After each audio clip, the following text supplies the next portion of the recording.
Монгол ардын үлгэр ухандгой.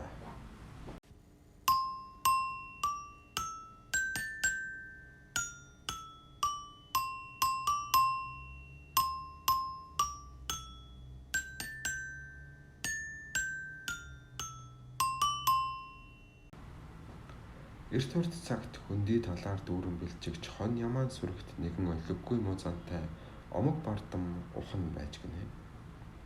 Олон ямааныхаа төлөө сэтгэл үл зовногч өнгөрхөн тэр ухан нэгэн биеийн жаргалыг эрхэмлэхээс бусдыг ер тооддоггүй юмсан жив.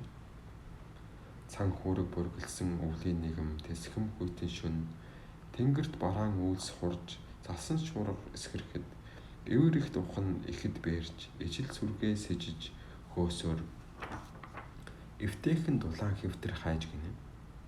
Хайж халуу түгүүлэн хэвтэж буй хуц гуйнд ирэхэд хурж очлоо.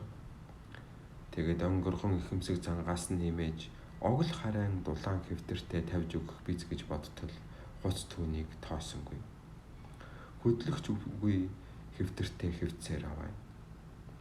Ухандгой уур хурч уушиг зүрхэн сагсайж ямаан сүргийн тэргүүнийг тоохгүй бол яадгийг чамд үзүүлэн хэмээн сэлмэн иврээ сэрэлгэн хуц руу дайрах гэтэл хашаатаа олон хон ямаа хажуугаас нь шахаж тулаад яаж чадсангүй.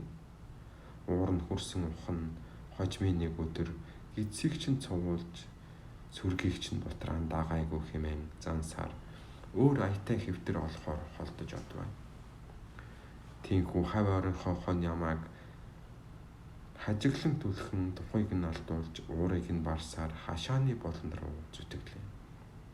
Гэтэл тэр болонд хонин сүргийн хамгийн ахмад нэгэн хөгшин эрэг хэвтэж байлаа. Ухандгой уурандаа хөгшин эргийг хөөж босгоод дулаан сайхан бууцсан дээр нь туглан хүүгэх шуурга хүүтэн жаврыг ажирлгүй зөөрөмглөж орхив.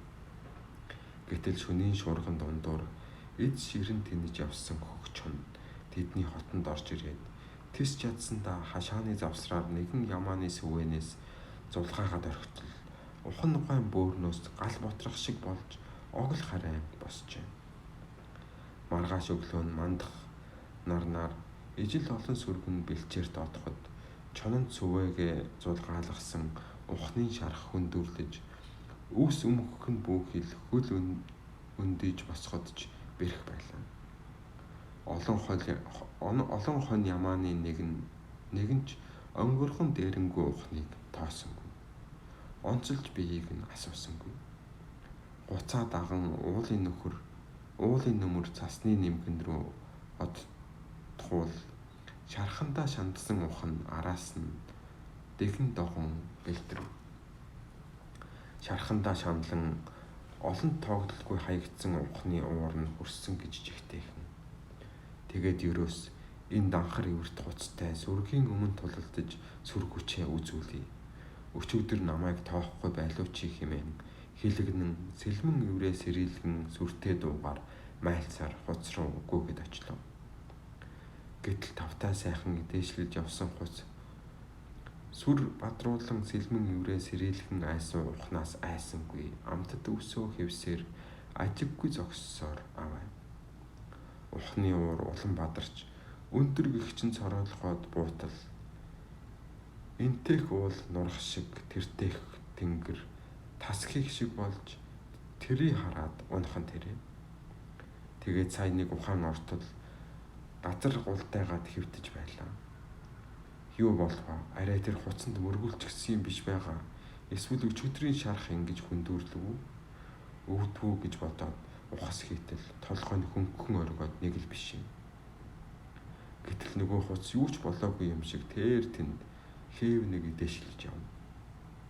Эргэн тойронд ижил олон сүргэн өндөс тонгосхийн налаа. Тэгснээ ухан хуцтай мөргөлдөг гэж байснаа гинэт санаад ухас хийтэл хөлдөнд нэг юм тэглээд арай л шургаж ойцсонгүй. Өндөсгээд хартал сүрж явхаа болсон том ивэр нь хуг усрээд газар хөсөр хэвдэж байх юм тэр. Тэр цагаас хойш мухар ухнаас айдаг мал үгүй болж омог бардам ихэмсэг занан дарагдж олон дундаа эгэл ямаа шиг идээшилж өвсний сүлдээ усны тунгуулхыг хөөж явдаг болсон юм гэдэг.